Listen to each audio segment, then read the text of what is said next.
He was a Soviet officer. He chose not to destroy humanity. We are in 1983, at the secret heart of the Soviet Union. The Cold War is at its peak. Paranoia is law.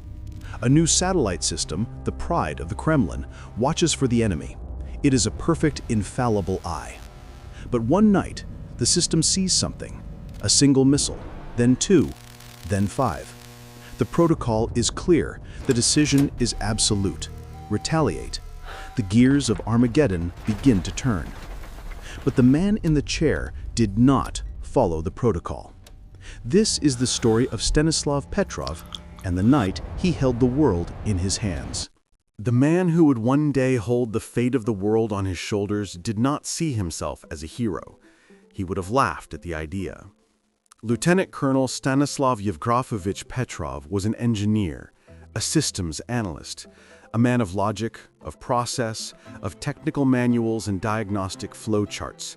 He was 44 years old, a husband, a father of two, a man who preferred the quiet hum of a well-run machine to the loud pronouncements of politicians. He was not a frontline soldier. He was not a hardened general in a field marshal's cap decorated with medals.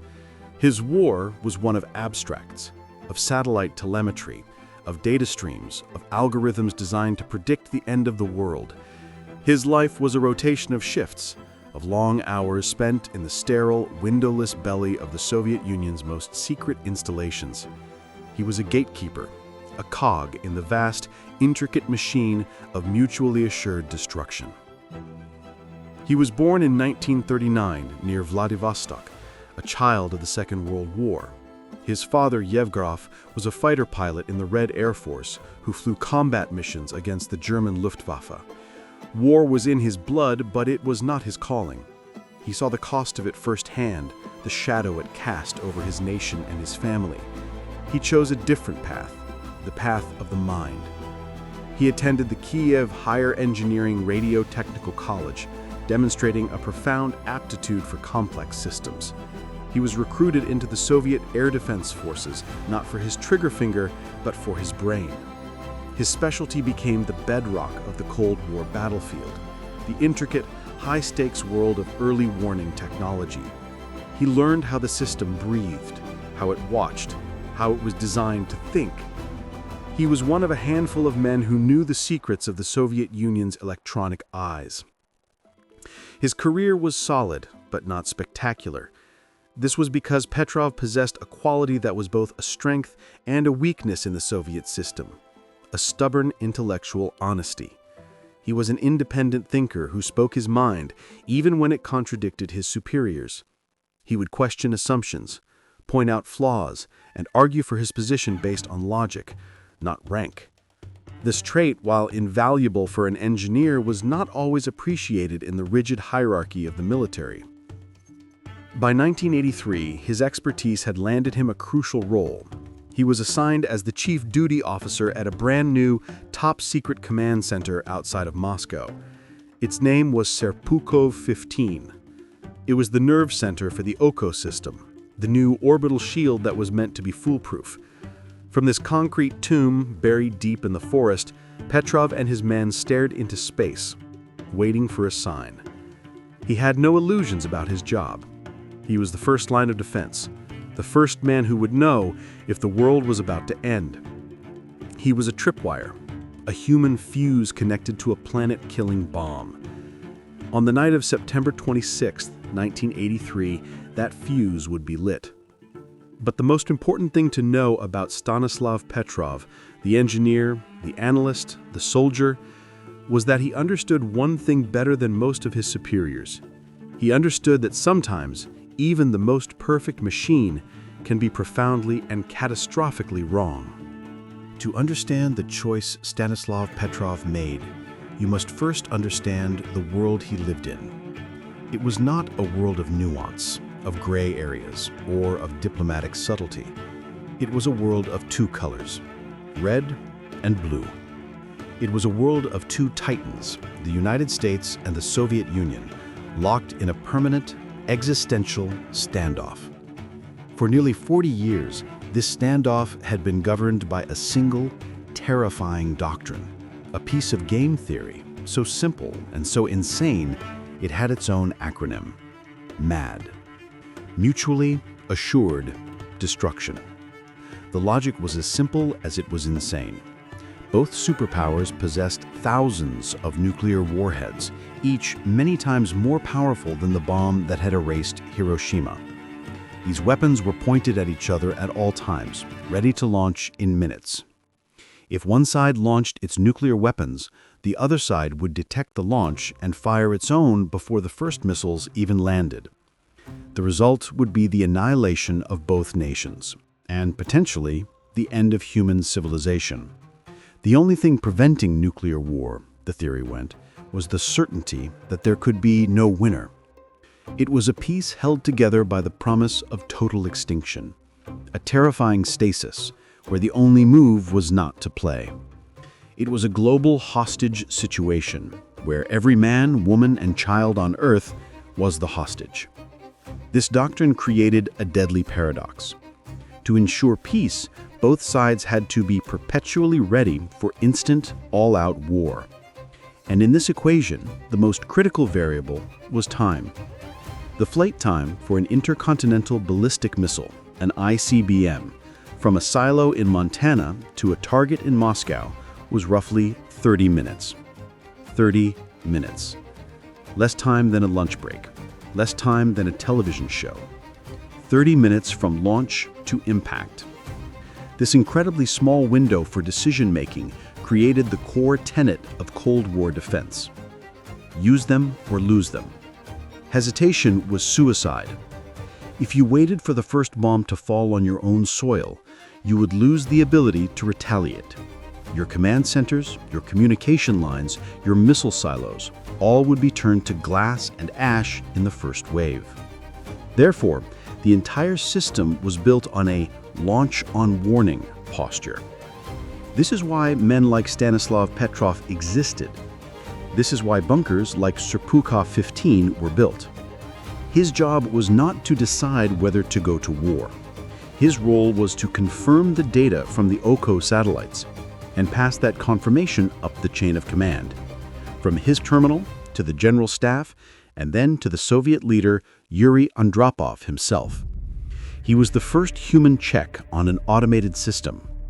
His job at Serpukhov 15 was to be the first gear in this doomsday machine.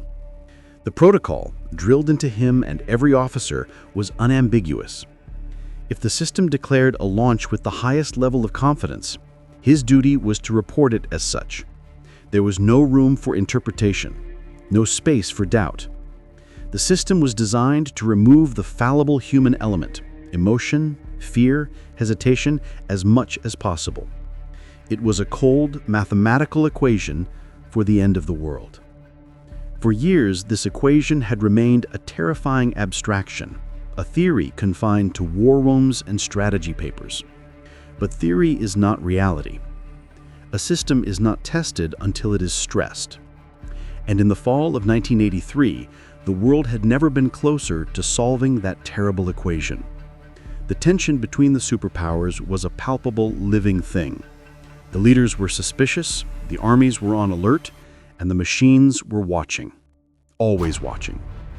The logic of annihilation was about to be put to the ultimate test. The year 1983 began with a chill. It was not just the winter cold, but the icy rhetoric blowing between Moscow and Washington. In the White House, President Ronald Reagan had abandoned the policy of détente, the fragile attempt at peaceful coexistence that had characterized the 1970s. He believed it was a policy of weakness, a moral compromise. Reagan saw the Cold War not as a permanent state of affairs to be managed, but as a battle of good versus evil that could and must be won. His language was direct, ideological, and uncompromising. He spoke of the Soviet Union not as a rival, but as a sickness, a sad, bizarre chapter in human history whose last pages are even now being written. This was a new and aggressive tone, and it made the old men in the Kremlin deeply uneasy. They were used to the coded, diplomatic language of their predecessors, Reagan's bluntness felt like a threat. Then on March 8, 1983, speaking to a convention of evangelicals in Florida, Reagan uttered the two words that would define the era. He called the Soviet Union the focus of evil in the modern world, an evil empire. To the West, it was powerful, inspiring rhetoric. But to the aging, deeply paranoid leadership in the Kremlin, it was a declaration of intent. The Soviet leader, Yuri Andropov, was a man forged by the KGB. He was a man who saw conspiracies in every shadow. He and his inner circle genuinely believed that the United States was actively preparing for a decapitating nuclear first strike. Reagan's words were not seen as politics, but as the moral justification for a coming war, the ideological groundwork being laid to prepare the American people for a nuclear attack. This fear was not entirely baseless. The United States was in the midst of a massive military buildup, and soon, Reagan would announce a new technological initiative that seemed to come from the realm of science fiction. On March 23rd, he announced the Strategic Defense Initiative, or SDI. It was a plan to build a shield of satellites, lasers, and particle beams in space that could shoot down incoming Soviet missiles. The press immediately nicknamed it Star Wars. To the American public, it was presented as a purely defensive measure, a technological dream that could make nuclear weapons obsolete and the world safe. To the Soviets, it was the ultimate weapon of aggression. The logic was inescapable. A nation with a perfect shield and a perfect sword could launch a first strike without any fear of retaliation. It would shatter the fragile peace of mutually assured destruction. It would give the United States total nuclear supremacy. The Kremlin was convinced that SDI was the final piece of the puzzle, the key that would unlock America's ability to launch a surprise attack and win. In response, the KGB launched its largest peacetime intelligence gathering operation in history, Operation RYAN. The RYAN was a Russian acronym for Raketno-Yardnaya Napadenia, nuclear missile attack. KGB agents and GRU military intelligence officers across the world were tasked with watching for any sign, no matter how small, that the West was preparing to launch. They were to act as a human early warning system. The list of indicators was long and filled with paranoia. Every detail, no matter how mundane, was fed back to Moscow, and every scrap of information was interpreted through the darkest possible lens, reinforcing Andropov's belief that an attack was imminent. The world was a tinderbox. The leaders were trapped in a feedback loop of fear and suspicion. The diplomatic channels were frozen. All that was left was the cold logic of the doomsday machines and the men who watched them. It was in this atmosphere of extreme, suffocating paranoia that an unimaginable tragedy occurred, pushing the world one giant step closer to the abyss. September 1st, 1983, 25 days before Stanislav Petrov's fateful shift, Korean Airlines Flight 007, a civilian Boeing 747, lifted off from JFK Airport in New York, beginning its long journey to Seoul, South Korea. The flight was routine, a red-eye across the globe. On board were 269 people, families returning from vacation, business travelers, a crew of 29, and a sitting United States Congressman, Larry McDonald. After a refueling stop in Anchorage, Alaska, the plane took off for its final leg over the Pacific. But shortly after takeoff, a critical mistake was made in the cockpit.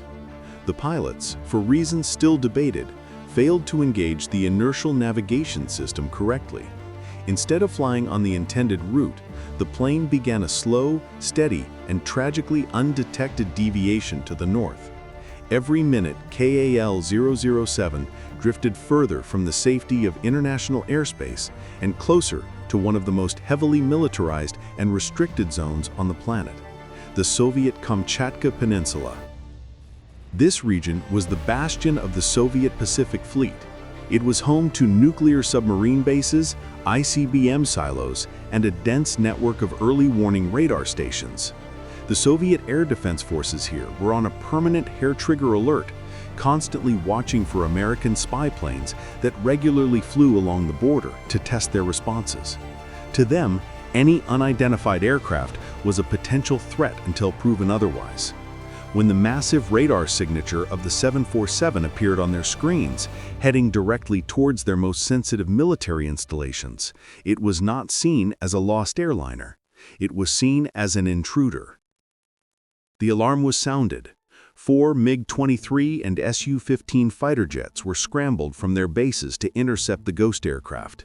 The pilots roared into the night sky, their orders simple: identify the target, and if necessary, force it to land or destroy it.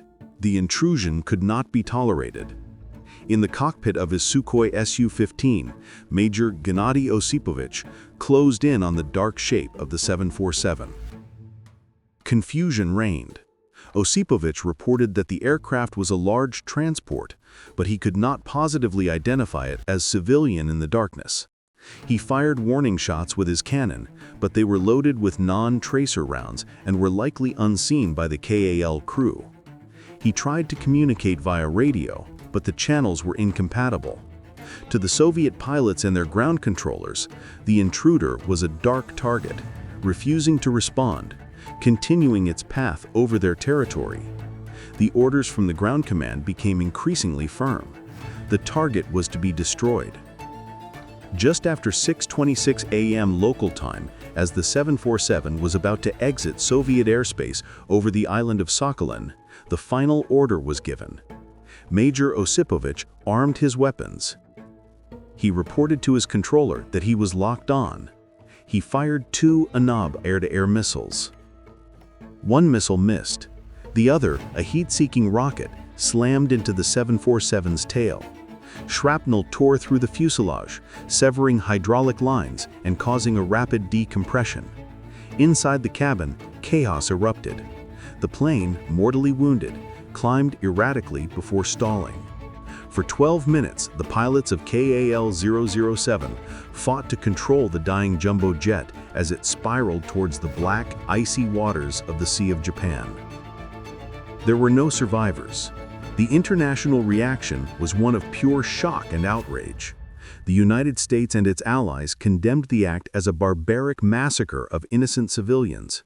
President Reagan called it an act of barbarism born of a society which wantonly disregards individual rights and the value of human life.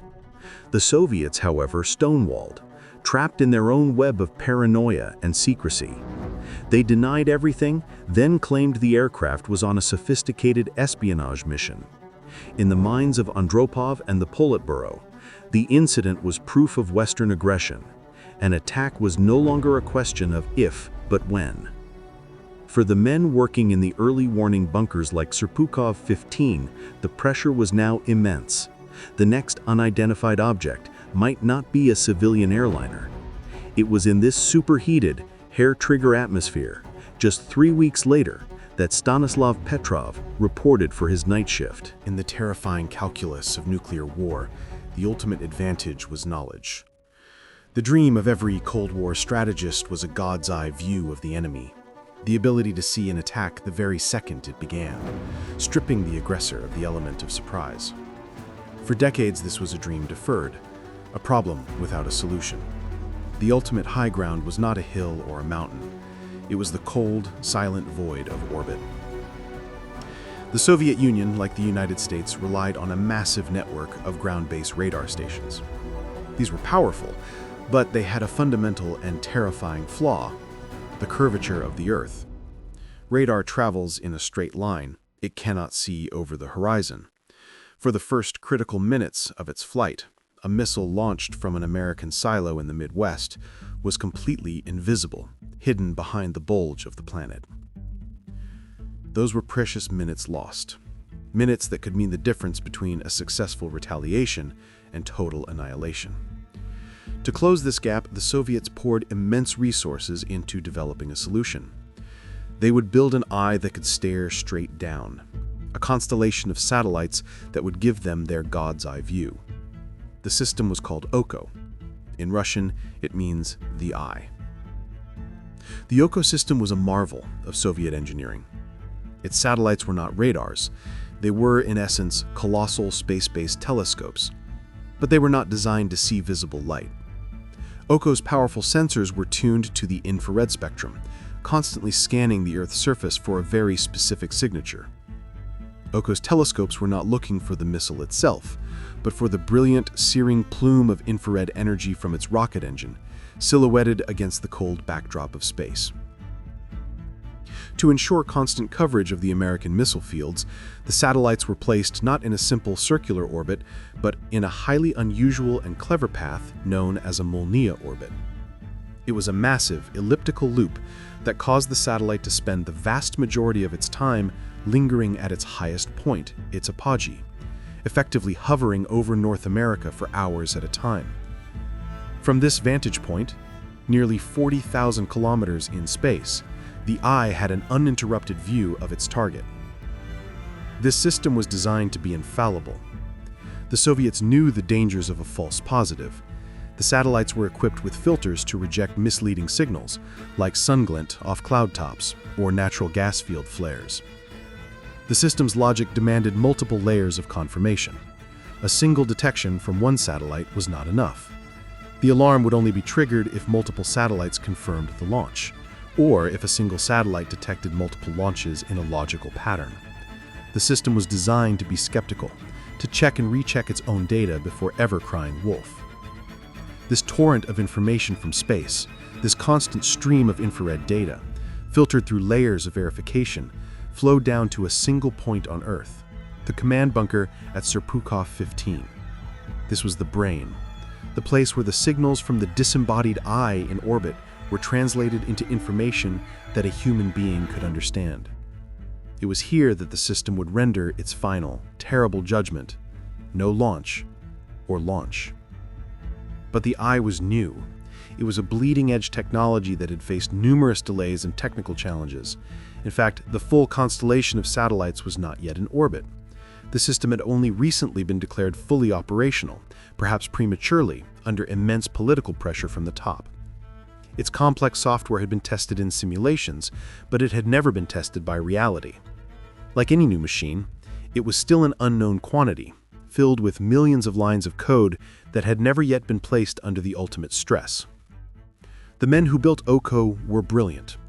The system they designed was a masterpiece of paranoid engineering. It was made to be perfect, a flawless machine to guard the motherland. But it was a perfect machine built by imperfect men, in a world full of unpredictable variables. And as Stanislav Petrov began his shift, the perfect, all-seeing eye of the Soviet Union was staring down at the Earth, waiting for the flicker of a flame that would signal the end of everything. The evening of September 26, 1983, began like any other for Lieutenant Colonel Petrov. The shift change at Serpukhov 15 was a routine affair, a quiet transfer of responsibility deep beneath the Earth. He took over from the previous duty officer, receiving the standard briefing. The systems were normal. The satellites were functioning within expected parameters. The world, for the moment, was at peace. The air in the bunker was cool and sterile, smelling faintly of ozone and brewed tea, the ever-present scent of a place that never slept. As his team of around 100 officers and technicians settled in for the long night, Petrov walked the floor. He was a commander who led by presence, not by shouting. He knew his men, he knew their jobs, and most importantly, he knew the technology they were all beholden to. His formal post was at the command console on a raised dais at the back of the room, offering a clear view of the entire operation. The centerpiece of the room was the massive curved main screen, a mural of the world, silently displaying the orbits of the Oko satellites. This particular shift, however, was not entirely routine for Petrov. He was not actually supposed to be there. He was filling in for another officer who had called in sick. It was a simple twist of fate, a minor inconvenience in the grand military machine. But it was a twist that would place him, and not the other man, in the hot seat when the moment came. Unlike the man he was replacing, a career military officer, Petrov was a trained engineer with a deep, intuitive understanding of the system's architecture. The first few hours of the shift passed in quiet monotony. The rhythmic hum of the computers was the only sound, punctuated by the occasional soft-spoken report. The officers monitored their stations, tracking the satellites, checking communication lines, and drinking tea. This was the reality of the nuclear precipice. Long stretches of profound boredom, punctuated by moments of sheer terror. On the main screen, the satellite designated Cosmos 1382 crept along its Molniya orbit, reaching its apogee, its highest point, directly over North America. From this vantage point, the eye had its clearest view. Its infrared telescope stared down, unblinking, at the central United States, at the plains of Montana, Wyoming, and the Dakotas. This was the Great American Redoubt, the vast, sparsely populated area that housed the majority of America's Minuteman III ICBM silos. The satellite was not just watching a country, it was staring into the heart of the Dragon's lair. Shortly after midnight, the calm was broken. A siren, loud and piercing, shattered the quiet hum of the bunker. Every officer snapped to attention, their hearts instantly pounding. On the main screen, a single massive word flashed in blood-red Cyrillic letters. The word was Pusk. It meant launch. Petrov's training kicked in. He gripped his console, his eyes darting across the screens trying to process the impossible.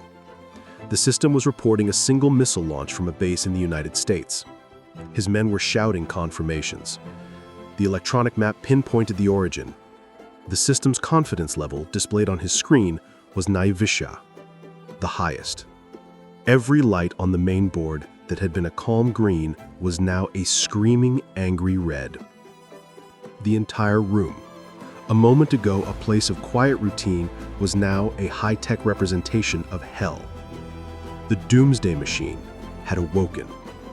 The protocol demanded he immediately pick up the direct line phone to his superiors and report what the system was telling him, that the Soviet Union was under nuclear attack. The clock had started. 30 minutes until impact. The lives of hundreds of millions of people, perhaps everyone on Earth, now rested on the next words to come out of Stanislav Petrov's mouth.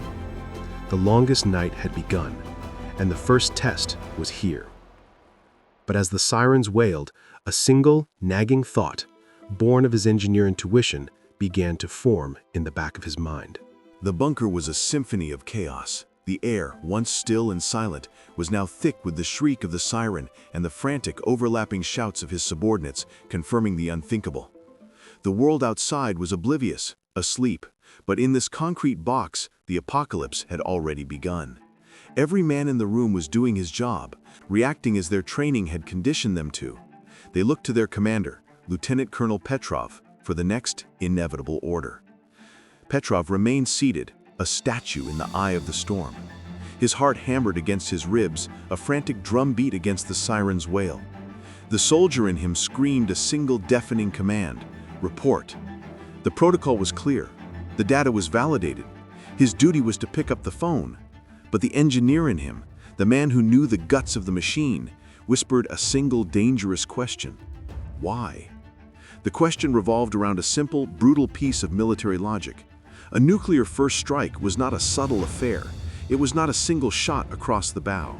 A first strike had only one purpose: to completely and utterly decapitate the enemy's ability to retaliate. When people start a war, they don't start it with only one missile, he would later say. A real attack would be a salvo, a torrent, hundreds of missiles launched at once from land, sea, and air, designed to overwhelm the defenses and erase every command bunker, every silo, every air base from the map. An attack with a single missile was not a war. It was suicide. The attacker would face a full-scale, devastating retaliation for a pinprick. It made no sense. But just as this seed of doubt began to sprout, the machine screamed again.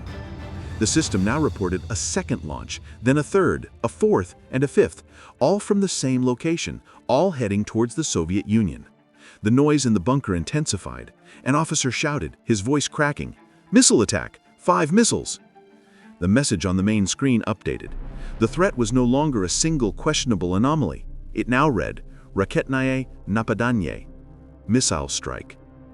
This new data changed the equation. 5 missiles was not one, it was a pattern. It was a salvo, albeit a small one.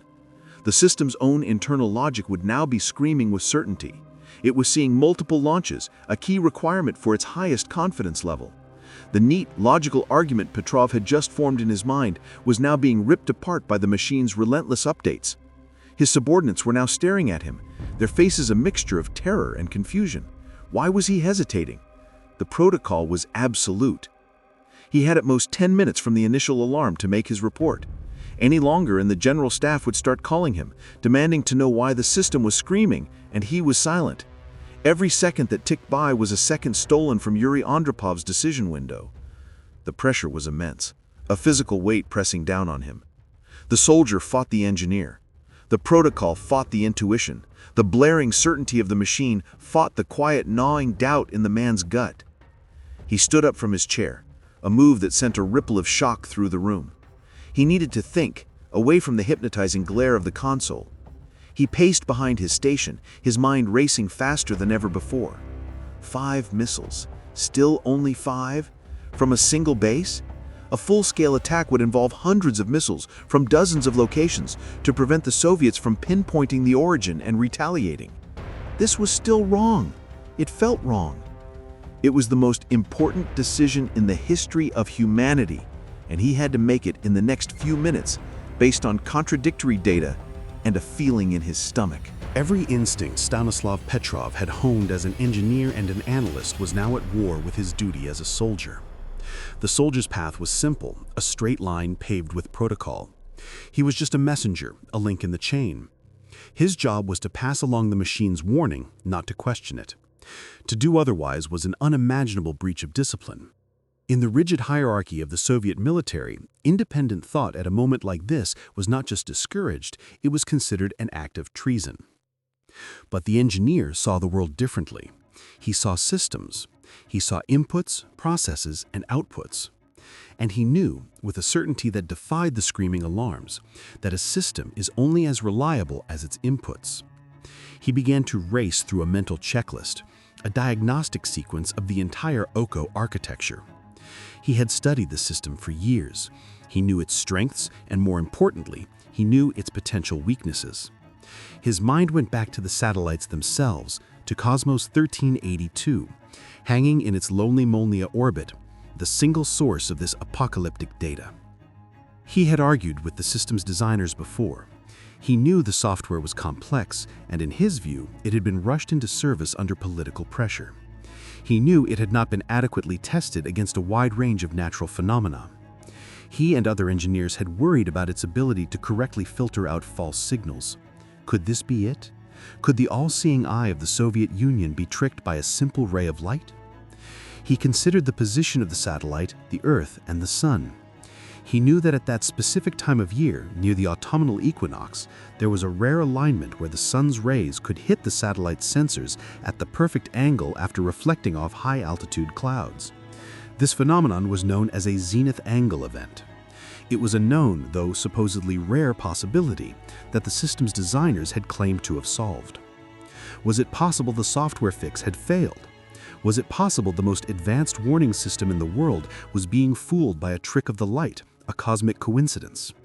It was a theory, a wild, unsubstantiated guess in the face of a machine screaming with mathematical certainty, but it fit the facts better than the alternative. A 5-missile attack from a single base was not logical. A 5-point reflection from a specific cloud formation was. The phone on his console was still flashing, a red beacon of duty, a siren's call to follow the rules. He also had to check the other systems. If this were a real launch, it should be confirmed by other means. He turned to the officer monitoring the long-range ground-based radar. "Do you have anything?" he asked, his voice sharp but steady. The man stared at his screen, a picture of terrified concentration. The officer shook his head, his face pale. "Nothing, Comrade Lieutenant Colonel. The screen is clear." This was it. This was the final piece of the puzzle. A real missile attack would be visible to the ground-based radar as the missiles rose above the horizon. The fact that the screen was empty meant either one of two things. Either the missiles were still below the radar horizon, a possibility, or there were no missiles at all. The machine was screaming one thing, but the laws of physics were screaming another. Stanislav Petrov stopped pacing. He stood still, the cacophony of the bunker fading into a dull roar in the background. In that moment, he was no longer a soldier. He was an analyst. He weighed the probabilities. The probability of a bizarre 5-missile surprise attack versus the probability of a specific, rare technological malfunction in a brand new, untested system. He made his decision. The seconds had stretched into minutes. The window for decision was closing. Petrov knew he could wait no longer. He strode back to his command console, the eyes of every officer in the room fixed on him. The siren still wailed, a constant, nerve-shredding scream. The main screen still flashed its crimson promise of doom. He reached for the direct line telephone, the hot phone, to the high command of the Soviet Air Defense Forces. His hand was steady. This was the moment of truth. On the other end of the line was the Supreme Command bunker, a place of generals and marshals, men who did not deal in theories or gut feelings. They dealt in reports. They dealt in the cold, hard data that Petrov was now expected to deliver. His training, his duty, his very survival in the Soviet military system depended on him uttering one phrase. The system reports a missile strike. He lifted the heavy receiver to his ear. He could hear the tense, expectant voice of the duty officer on the other end. And then, Stanislav Petrov, the engineer, the analyst, the man who trusted his own mind more than the machine, made the most consequential decision of his life. He chose to lie. Not a lie of malice, but a lie of profound, world-saving courage. A lie against the machine. He spoke into the phone, his voice firm, projecting a calm he did not feel. I am reporting that the system has given a false alarm. A stunned silence likely followed on the other end of the line. A false alarm? The new multi-billion ruble Oko system, the infallible eye, was crying wolf? It was an extraordinary claim. Petrov knew he would have to justify it, to sell the lie with absolute conviction. He continued, his voice steady. I am transmitting the information. It is a false alarm. He hung up the phone, but he knew it was not over. He had only bought himself a few minutes. His superiors would be demanding answers, and more importantly, he had to confront the chaos in his command center. He turned to his men. Attention, he commanded, his voice cutting through the wail of the siren. This is a false alarm, a system malfunction. We are to continue our duties. He was essentially telling his men to ignore the evidence of their own eyes, to trust him over the cacophony of alarms and the giant, flashing letters that still screamed missile strike. It was a monumental gamble. If he was wrong, if those missiles were real and were at that very moment streaking across the Arctic, his lie would not just be a court-martial offense. His lie would have doomed the entire Soviet Union and perhaps the world by guaranteeing they would be annihilated without firing a single shot in return. The next few minutes were the longest of his life. He had made his report, but his body was still flooded with adrenaline. He was running on pure nerve. Every second that passed without a phone call back from his superiors was a small victory. Every second that the ground-based radar screen remained blessedly empty was another confirmation of his gut feeling. He watched the clock on the wall, the red second hand sweeping around, each tick an eternity. He had to maintain the illusion of calm for his men, but inside, he was a wreck. He was later asked what he felt in that moment. He said, I felt like I was sitting on a hot frying pan. He had made his bet. He had wagered the fate of the world on his own fallible human judgment. All he could do now was wait and pray that the sun would rise on a world that still existed. Stanislav Petrov had made his call. He had declared the apocalypse a technical glitch, but the machine did not agree. The sirens did not cease their relentless wail. The screens did not stop flashing their crimson warnings. For the men in the bunker, the world was now split into two contradictory realities. The reality reported by their commander and the reality being screamed at them by their instruments. They were trapped in a state of profound cognitive dissonance, a high-tech purgatory between Armageddon and a false alarm. Petrov knew that his word alone was not enough. He needed to prove his theory. He needed to find the flaw. He turned to his systems analysts, his voice sharp and focused. "Get me a report from the visual observation posts, now."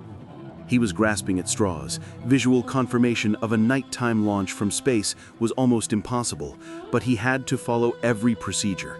At the same time, he directed his computer engineers to run a deep diagnostic on the Oko system software. Every minute that passed was another layer of impossibly high stakes. If the missiles were real, they would be approaching their mid-course phase, the point at which they would finally become visible to the over-the-horizon ground-based radar. Petrov kept one eye on the radar operator, a silent, constant check. The manned station was still an oasis of calm green in a sea of red. The radar screen remained empty. The ghost missiles refused to appear. Around 15 minutes after the initial alarm, the phone rang again. Petrov's blood ran cold. It was the high command. He picked it up, expecting a tirade of abuse, a demand for an explanation from an enraged general. But the voice on the other end was tense, questioning. They were reporting that other branches of Soviet intelligence had no corroborating evidence of an attack. No signals intelligence, no human intelligence, nothing. The entire Soviet war machine was looking at its various eyes and ears, and only one of them, Petrov's, was screaming that the sky was falling. This was a small vindication, a fragile confirmation of his doubt. He relayed this to his team, his voice a bastion of calm. "Stand fast, other systems are clear." But it wasn't over. The predicted impact time was approaching. Approximately 23 minutes after the initial detection, the first warhead, if it existed, would re-enter the atmosphere and detonate over its target. The entire bunker was now engaged in a silent, terrifying countdown to a moment that might or might not happen. This was the final test of Petrov's nerve. He had declared the attack a phantom. He had bet everything on a system malfunction. Now all he could do was watch the clock and wait to be proving either a savior or the greatest fool in human history. The final minute arrived. The men in the room were barely breathing. Petrov stood ramrod straight, his eyes fixed on the map, on the projected target area. He did not flinch. The clock hit 0. The predicted moment of impact passed, and then another second passed, and another. The world outside did not erupt in a flash of nuclear fire. The communication lines did not go dead. The seismic sensors did not register the telltale shockwave of a detonation. There was nothing, only the continued, now absurd wail of the siren in the bunker. A collective sigh of relief, a wave of pure, unadulterated release washed through the room. Men slumped in their chairs, heads in their hands. The immediate terror had passed. The world had not ended. Stanislav Petrov had been right. His gut feeling, his engineer's intuition, his courageous lie had stared down the apocalypse and won. He finally gave the order to silence the alarm. The sudden quiet was as shocking as the initial siren. In the deafening silence, the men could hear their own breathing, the frantic beating of their own hearts. They had gone to the brink of annihilation and stepped back. But as the immediate relief subsided, a new cold feeling began to creep in. The crisis was over. The investigation was about to begin. The sun rose on September 27, 1983, on a world completely oblivious to how close it had come to annihilation. For billions of people, it was just another Tuesday. But for Stanislav Petrov, the dawn brought not relief, but a cold, creeping dread. The immediate crisis was over, but his personal ordeal was just beginning. He had saved the world by breaking the rules, and now the system he had defied was coming for its accounting. After his shift ended, he was not sent home to rest. He was told to wait. For hours he sat in a sterile anteroom, drinking bitter tea, the adrenaline from the night giving way to a bone-deep exhaustion. He was a hero, but no one knew it. In the eyes of the Soviet military, he was a massive problem. He was the officer on duty during the single greatest failure of their prized multi-billion ruble defense system. Worse, he had failed to follow protocol. He had logged a system malfunction instead of a missile attack, a decision that would now be scrutinized with merciless intensity. His interrogation was not a single event, but a grueling multi-day process. He was questioned by his direct superiors, by the system's designers who were desperate to understand what went wrong, and, most ominously, by officers from the KGB. The questioning was intense, repetitive, and laced with suspicion. He found himself in a series of bare, windowless rooms, sitting across from men whose faces were hard, impassive masks. They went over the events of the night again and again, second by second. "Why did you not report the launch immediately, Comrade Lieutenant Colonel? On what basis did you conclude the system was in error? Were you aware that your hesitation could have cost the motherland its ability to retaliate?" The questions were a minefield. He was being asked to justify a gut feeling, an intuition, in a system that recognized only data and procedure. To admit he had relied on a feeling was professional suicide.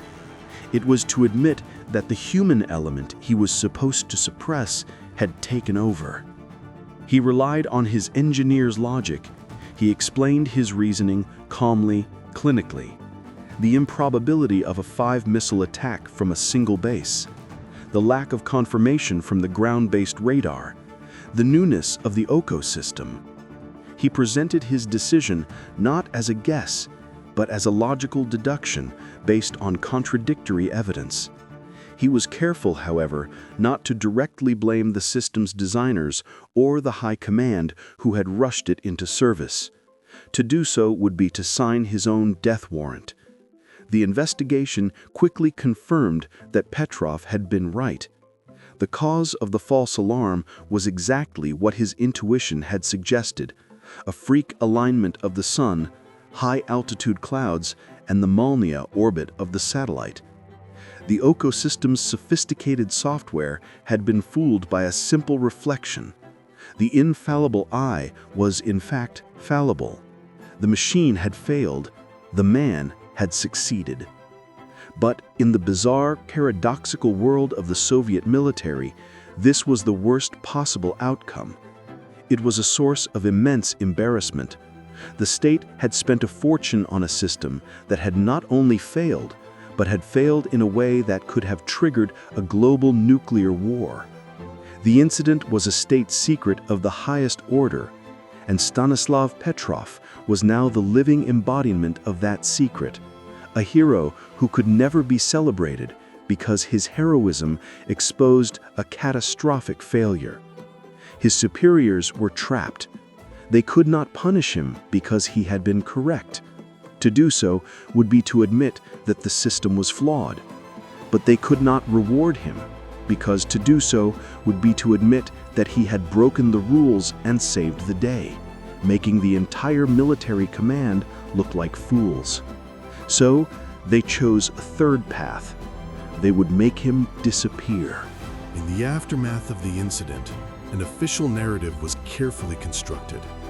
The report, buried deep within the archives of the Ministry of Defense, was a masterpiece of bureaucratic doublespeak.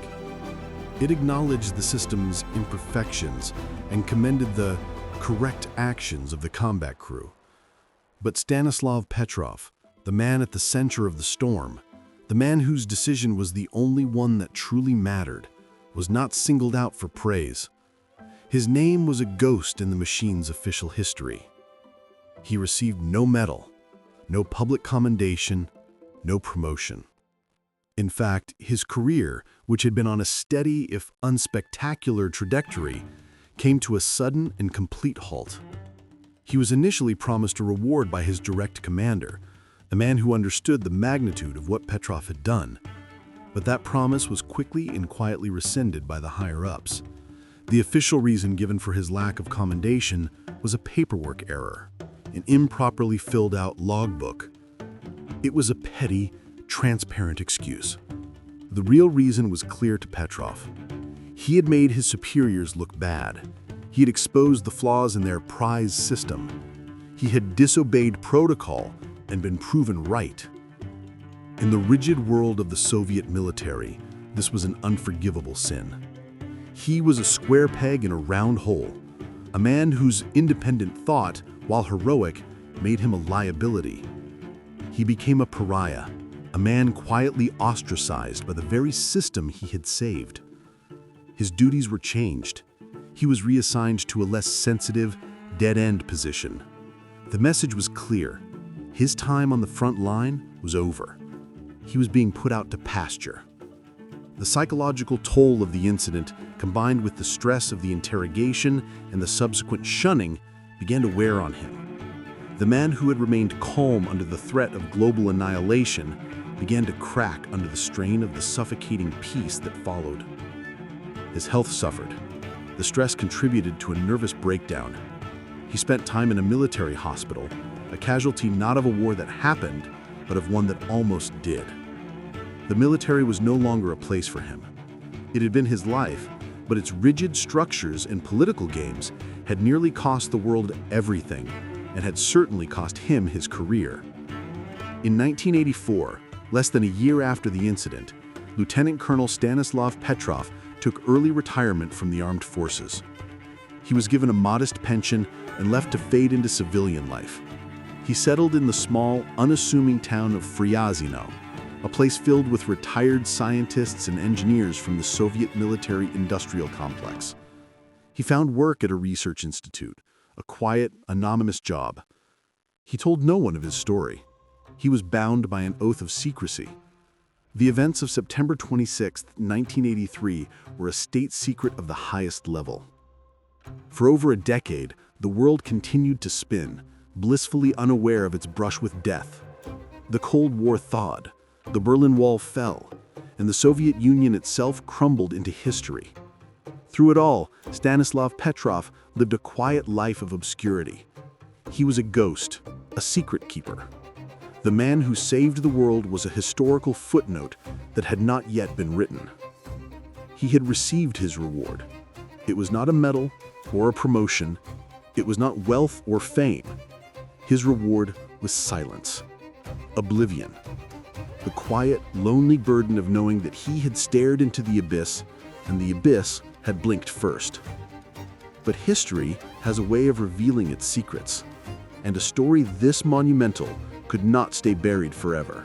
For 14 years, the story of what happened at Serpukhov 15 remained a ghost, a top-secret file buried in the collapsing archives of a dead superpower. The world moved on. The Cold War ended not with a bang, but with the slow, creaking groan of a decaying empire.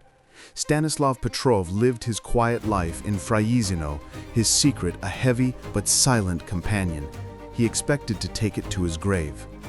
But the collapse of the Soviet Union had opened the floodgates. Secrets that had been sealed for generations began to leak through the cracks. In 1998, a memoir was published by Colonel General Yuri Votintsev, the former commander of the Soviet Air Defense Force's missile defense units. Buried within the pages of his memoirs was a brief, almost casual mention of the 1983 incident. Votintsev's account was the first time the story had ever been made public. It was a small detail in a larger work, and it went largely unnoticed within Russia. But it did not go unnoticed by everyone. A Western journalist, a German political activist named Karl Schumacher, read Votintsev's account and was thunderstruck. Schumacher recognized the earth-shattering significance of the story immediately. He knew he had to find the man at the center of it. Finding Stanislav Petrov was not easy. He was a private citizen with a common name, living in an obscure town. It took Schumacher months of dedicated searching, of calling old contacts and navigating the bewildering bureaucracy of the new Russia. Finally, he tracked him down. He found a modest pensioner, living in a small apartment, a man who was shocked that anyone from the outside world even knew his name. At first, Petrov was reluctant to speak. The habit of secrecy was deeply ingrained. He was still technically bound by his oath, and he was wary of this stranger who would come to dredge up the most traumatic night of his life. But Schumacher was persistent and sincere. He convinced Petrov that his story was not of shame, but of incredible importance to the world. Slowly, hesitantly, the man who had been silenced for over a decade began to talk. The story that emerged was even more incredible than the brief account in the general's memoirs. Schumacher published his interview, and for the first time, the world began to learn the name of Stanislav Petrov. The story was picked up by major international news outlets, first in Germany, then across Europe, and finally around the globe. The reaction was a mixture of awe and sheer retroactive terror.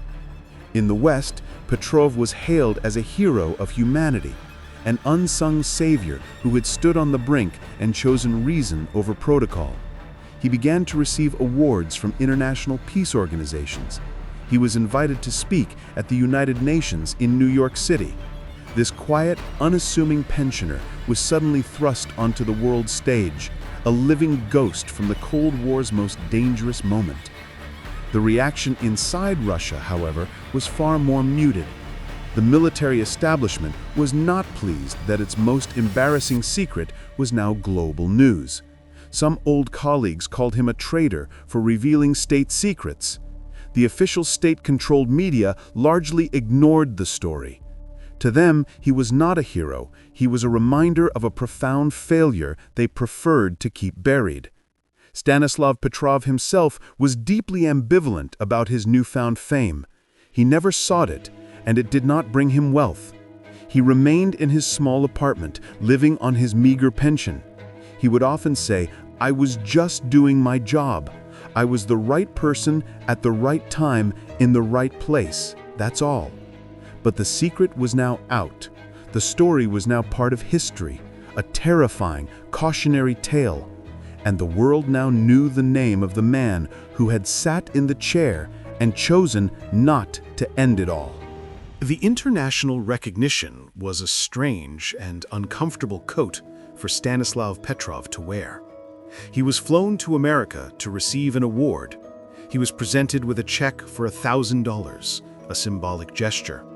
He met celebrities.